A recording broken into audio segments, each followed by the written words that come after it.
So normally I would go off the cuff, but that would go extremely long and nobody wants to hear all of that. So I prepared comments. First, I'd like to thank everyone for attending this morning. Knowing that Senator Collins has other commitments this morning, I will speak in regards to her first. As I wrote this, revised, and rewrote my comments for today, it became apparent to me that there started to develop a theme, and that is throughout my Army career, I've been influenced by strong, successful women. Senator, I cannot thank you enough for agreeing to host this ceremony today. It truly comes out of my heart that you were able to do this. In the DoD Fellows Program, at the beginning, you fill out a wish list of what office you would like to work for. For me, I placed Senator Collins as the #1 office. There's 2 reasons for this. Being an infantryman in the Army, I'd only ever worked for and with other males. At the same time, I'm the father of 3 daughters. I felt it important for my daughters to see that Dad can work for a female. And in Congress, there's no better example of a strong, independent woman who handles every situation with dignity and class. The second is there's no one in Congress who works harder than Senator Collins. It's been my experience over the last couple of years that Congress has 2 types of legislators, show horses and workhorses. I place Senator Collins in the latter category. For just one example, I'd like to take everyone back to June 18th of this year. On that day, Senator Collins made her 7,000th consecutive roll call vote. To this day, she has never failed to represent the people of Maine during a Senate roll call vote. Outside of not missing a single vote going on over 23 years, I can tell you that not a single one of those votes was taken lightly. With Senator Collins, every vote is researched, studied, and deliberated in support of Mainers. So once again, I would like to extend my thanks to Senator Collins for her undying work in representing the people of Maine and for hosting today's ceremony. I owe a tremendous thank you to Team Collins, specifically Michaela and Michaela. You 2 ladies were my introduction into this world and showed tremendous patience with my constant questions. The other member of Team Collins that I am greatly indebted to is Mike Wakefield. Mike, thank you for allowing me to grow under your leadership and providing me opportunities I would never been exposed to. To the soldier that I've had the pleasure of serving with, I owe everything about my military career to you. Leaders in the military tend to assume success for an organization for themselves. I would like to remind everyone who serves that none of us would be where we are without the tremendous efforts of those we are privileged to lead.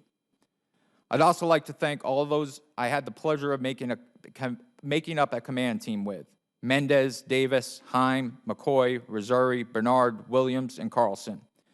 Leading soldiers with you men was one of the greatest privileges I've ever been afforded. To my current colleagues in the Budget Liaison Office and the Senate Liaison Office, I thank you for all being amazing teammates, always willing to go the extra mile to ensure mission accomplishment. The Army is lucky to have you. As I make the transition from military service to the next chapter, there are 2 ladies who have given of their own time and energy to ensure that I have a successful transition. Ms. Jackie Cottrell from Senator Roberts' office and Ms. Betsy McDonald from the Senate Budget Committee. These 2 ladies have provided me sound advice, encouraging words when needed, and have gone above and beyond to assist me. I cannot thank you both enough. I'd like to turn my attention now to my family. I'd like to start with my sister, Tracy. You're a role model for all to emulate. A single mother who has raised 2 amazing children, working 3 jobs at once to ensure that they were provided for. Thank you for your steadfast support over the last 27 years of my Army life. Now to my immediate family.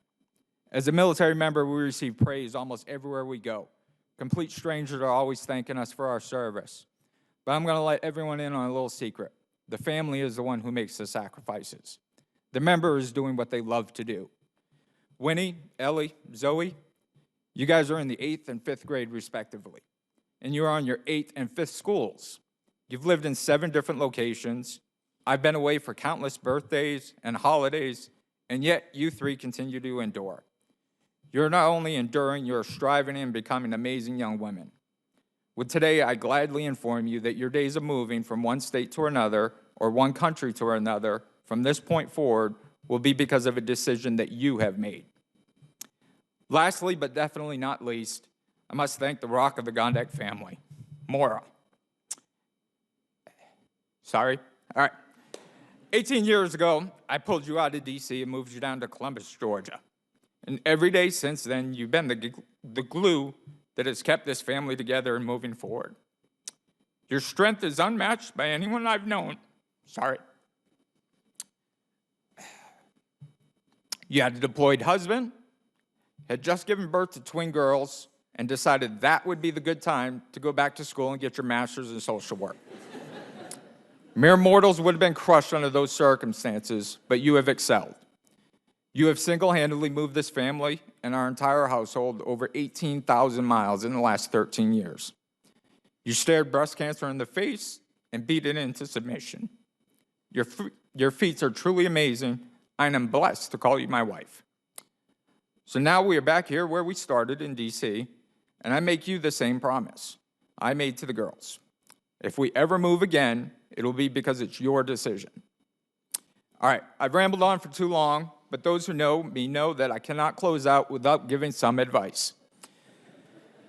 For those military members and those who work in the national security arena, we must always remember at this moment there are evil savages out there that are training and plotting to kill Americans. Our nation will respond by sending an 18-year-old son or daughter off to a foreign land to eliminate that threat.